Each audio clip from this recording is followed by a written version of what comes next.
an exploration of what happened to one of Star Trek's most iconic species, a battle of words, and a fan favorite honored. Following episode 3, Vox In Excelso shows that Starfleet Academy isn't making the mistakes of Discovery and is committing to its full cast. In this video, I'm going to discuss what I liked about this episode, what I didn't like, and just give you my overall thoughts, so stick around.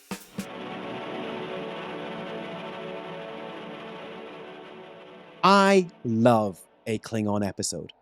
The Next Generation had Matter of Honor, DS9 had The Way of the Warrior, even the first episode of Enterprise was a Klingon episode. So imagine how happy I was to watch Vox In Excelso, Starfleet Academy's very own Klingon episode. Since the first episode, I have enjoyed Jaden, a Klingon who enjoys birdwatching and who wants to heal people. It's fascinating. I hate to say it, but during the TNG DS9 Voyager era of Star Trek, Klingon characters were, and not all mind you, but most were quite one-dimensional. They were all driven by battle and honor, and as much as I loved the likes of Worf and Martok, I really wanted to see something else, something different. And we almost got that with Torres in Voyager, but it is in Starfleet Academy that they really do something different. In this episode, Jaden is pulled out of a debate class, now more on that in a second, to be told that his family may have been killed in a starship crash. What follows is a dive into Jaden's backstory, where we learn that his brother encouraged him to join Starfleet, and that his death and his family abandoning him still haunts Jaden.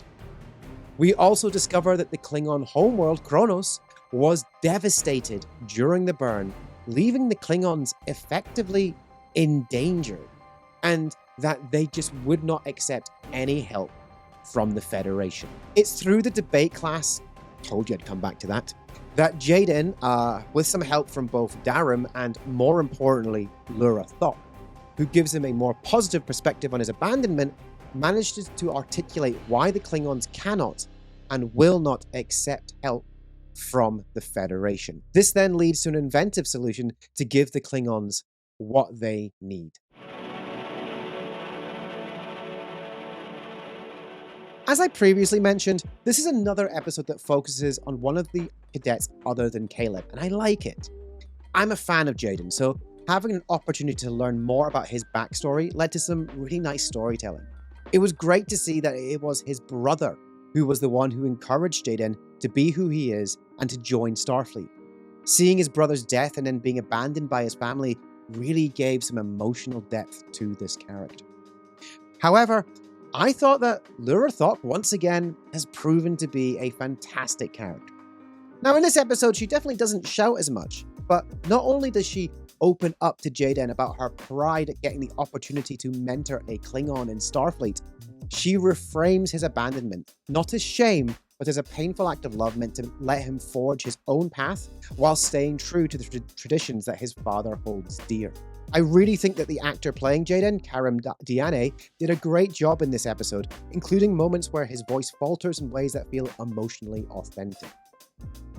It was great to see the Doctor back after not appearing in the last episode, and I love that he peppered his debate class with the famous quote, "With the first link, the chain is forged," as well as his own experience arguing his own sentience on Voyager.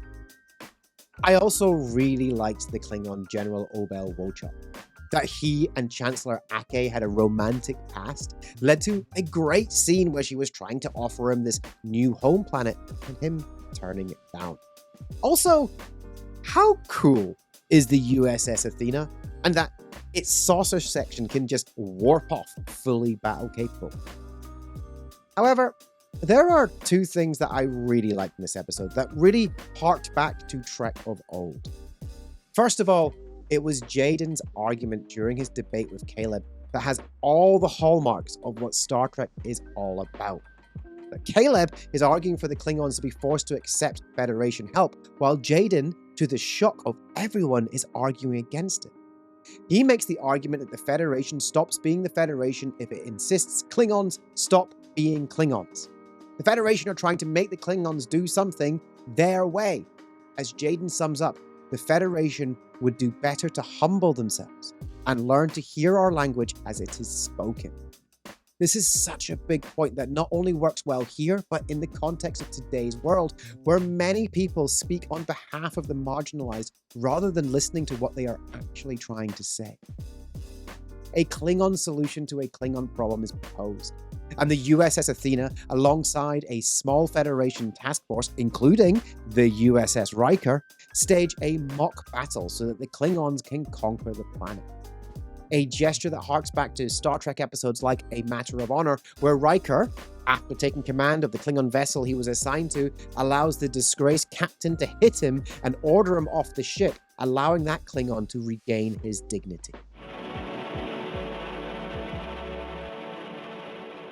My one real issue is a growing tendency to make Caleb exceptional at everything. That somehow he was a debate master knowing all of these Federation protocols, despite the fact he has made it clear he really doesn't want to be part of Starfleet. Do we really need a main character who is somehow brilliant at everything? Like, the reason ensembles work is that different characters have different strengths and get to show that off. Though, truth be told, as immature as it was, I didn't mind the master debater line. So there you have it, my thoughts on episode 4 of Starfleet Academy. Let me know what you think in the comments, but if you want to join the discussion, you will need to be subscribed, which also helps me push towards that 1,000 subscriber goal. So if you enjoyed the video, please like and subscribe. Thanks for watching.